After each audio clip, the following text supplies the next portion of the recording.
శివకృష్ణ చెబుతున్నారు. ఇక ఇదే అంశానికి సంబంధించి మా ప్రతినిధి రిషికేష్ మరింత సమాచారం అందిస్తారు.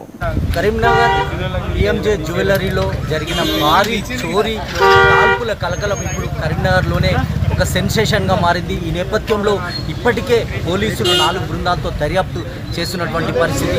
అయితే ఈ ఘటన జరిగిన సమయంలో ఒక ప్రత్యక్ష సాక్షి సామాన్యుడి ఇక్కడ నుంచి ఒక స్టూడెంట్ వెళ్తున్నటువంటి ఆ సమయంలో ఈ ఘటన జరిగినట్టు కూడా తను చెప్తున్నాడు. ఆయన మాటల్లో ఏం జరిగిందో తెలుసుకున్న ప్రయత్నం చేద్దాం. ఏం జరిగింది అసలు ఇక్కడ? టూ వీలర్ పెట్టి అటు వెళ్తున్నా ఫ్రెండ్ వాళ్ళ ఇంటికి. ఆ తర్వాత ఒక 5 మెంబర్స్ వచ్చారు టూ వీలర్ జ్యువెలరీ షాప్ కూడా పెట్టి లోపలికి వెళ్ళి నేనేం అడిగిరో చూడలేదు.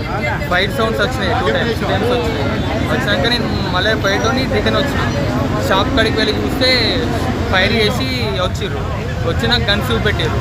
నేను ఇంట్లోకి దుంకేసి దుంకి ఒక 2 మినిట్స్ తర్వాత వచ్చినాం. ఎక్కడి వరకు వెళ్ళావు నువ్వు? ఇక్కడ నుంచి ఎక్కడి వరకు వెళ్ళావు? నువ్వు ఎక్కడ ఉన్నప్పుడు నీకు గన్ చూపెట్టారు వాళ్ళు? ఈ గల్లీకి వచ్చారు. ఈ గల్లీలోకి వచ్చిరా? గల్లీలోకి వచ్చారు. ఓకే. నేను అప్పుడే వాళ్ళ ముందు నువ్వు ఆ గన్ సౌండ్ విని ఆ గల్లీ నుంచి ఇటు వచ్చావా? ఓకే. గన్స్ చూపెట్టారు. అంటే నువ్వు వెహికల్ పైన ఉన్నావు అప్పుడు? నడుచుకుంటూ వస్తున్నావు. వెంటనే ఈ ఇంట్లోకి గోడ దూకావా?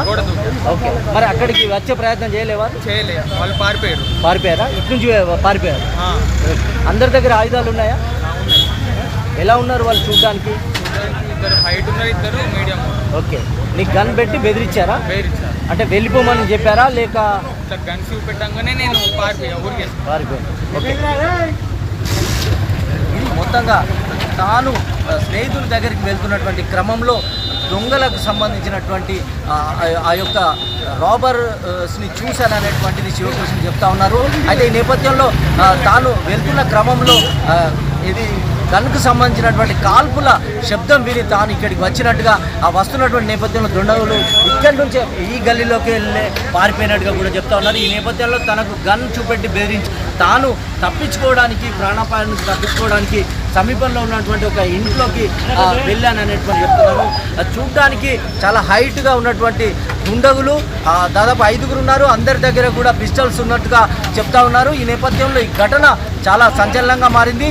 ఇప్పుడు చెప్తున్న ఆధారాలతో ప్రకారంగా మొత్తం సీసీ ఫుటేజ్ అన్నింటినీ కూడా పోలీసులు 4 బృందాలతో దర్యాప్తు చేస్తున్నారు. కేసును ఎంత తొందరగా ఛేదిస్తారు, ఎలాంటి విషయాలు బయటకు వచ్చే అవకాశం ఉందో చూద్దాం. కెమెరా పర్సన్ బబ్లుతో రిషికేష్ 99 టీవీ కరీంనగర్. ఉమ్మడి గుంటూరు జిల్లా వ్యాప్తంగా భానుడి భగభగలు రికార్డు స్థాయికి చేరుకున్నాయి. గత 2 రోజుల నుంచి దాదాపు 45 డిగ్రీల సెల్సియస్ ఉష్ణోగ్రతలు నమోదవుతున్నాయి. రాబోయే రోజుల్లో ఎండల తీవ్రత మరింత ఎక్కువగా ఉంటుందని, ప్రజలు అప్రమత్తంగా ఉండాలని విపత్తు నిర్వహణ శాఖ సూచించింది. అత్యవసరమైతే తప్ప బయటకు రావద్దని అధికారులు సూచిస్తున్నారు.